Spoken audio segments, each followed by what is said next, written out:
বাংলাদেশের জার্সিতে আর দেখা যাবে তামিম ইকবালকে।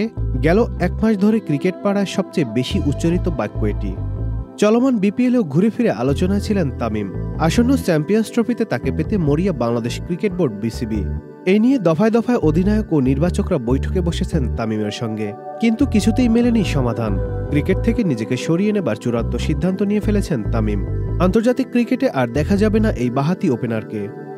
শুক্রবার 10 জানুয়ারি রাতে নিজের সিদ্ধান্ত জানিয়ে লম্বা স্ট্যাটাস দিয়েছেন তামিম। জানিয়েছেন নিজের না ফেরার কারণ। সেই সঙ্গে না ফিরতে পারা তার ভক্তদের কাছে দুঃখ প্রকাশ করেছেন বাংলাদেশ দলের এই সাবেক অধিনায়ক। নিজের ফেসবুক পাতায় তামিম লিখেছেন, আন্তর্জাতিক ক্রিকেট থেকে দূরে আছি অনেকদিন ধরেই, সেই দূরত্ব আর ঘুচবে না। আন্তর্জাতিক ক্রিকেটে আমার অধ্যায় শেষ, অনেকদিন ধরেই এটা নিয়ে ভাবছিলাম। এখন যেহেতু সামনে চ্যাম্পিয়ন্স ট্রফির মতো বড় একটি আসর সামনে, আমি চাই না আমাকে ঘিরে আবার আলোচনা হোক এবং দলের মনোযোগ ব্যাহত হোক। এটা অবশ্য আগেও চাইনি, আর চাইনি বলেই অনেক আগেই নিজেকে বিসিবির কেন্দ্রীয় চুক্তি থেকে সরিয়ে নিয়েছি। 250-টিরও বেশি ডিজাইন অপশন নিয়ে ওয়ালটন স্মার্ট ফ্রিজ, বোঝে আপনার প্রয়োজন। গেল কিছুদিন ধরে তামিমের ফেরা নিয়ে মিডিয়া প্রচারণা নিয়েও লিখেছেন তামিম। অনেকেই বলেছেন অনেক সময় মিডিয়ায় এসেছে আমি নাকি ব্যাপারটি ঝুলিয়ে রেখেছি, কিন্তু বিসিবির কোনো ধরনের চুক্তিতে যে নেই, 1 বছরের বেশি সময় আগে যে নিজ থেকে সরে দাঁড়িয়েছে তাকে পরিকল্পনা রাখা বা তাকে নিয়ে আলোচনারও তো কিছু নেই। তারপরও অযথা আলোচনা হয়েছে। অবসর নেওয়া বা খেলা চালিয়ে যাওয়ার সিদ্ধান্ত একজন ক্রিকেটার বা যে কোনো পেশাদার ক্রীড়াবিদের নিজের অধিকার।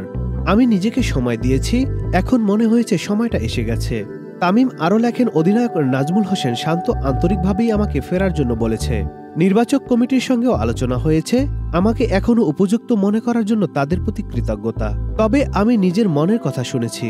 জাতীয় দলে না ফেরার কারণ ব্যাখ্যা করে বাঁহাতি এই ওপেনার লিখেছেন, 2023 বিশ্বকাপের আগে যা হয়েছে আমার জন্য তা বড় ধরনের ধাক্কা ছিল। যেহেতু ক্রিকেটীয় কারণে আমি দলের বাইরে যাইনি, তারপরও আমি যেখানেই গিয়েছি ক্রিকেট ভক্তদের অনেকেই বলেছেন আমাকে আবার জাতীয় দলে দেখতে চান। তাদের ভালোবাসার কথা ভেবেছি আমি। আমার ঘরেও একজন অনুরাগী আছে। আমার ছেলে কখনোই আমাকে সরাসরি বলেনি, কিন্তু তার মাকে বারবার বলেছে বাবাকে আবার দেশের জার্সিতে খেলতে দেখতে চাই। শেষে নিজের ছেলের প্রতি বার্তা ও ভক্তদের প্রতি দুঃখ প্রকাশ করে তামিম যোগ করেন, ভক্তদের হতাশ করার জন্য আমি দুঃখিত। ছেলেকে বলছি, তুমি যেদিন বড় হবে সেদিন বাবাকে বুঝতে পারবে।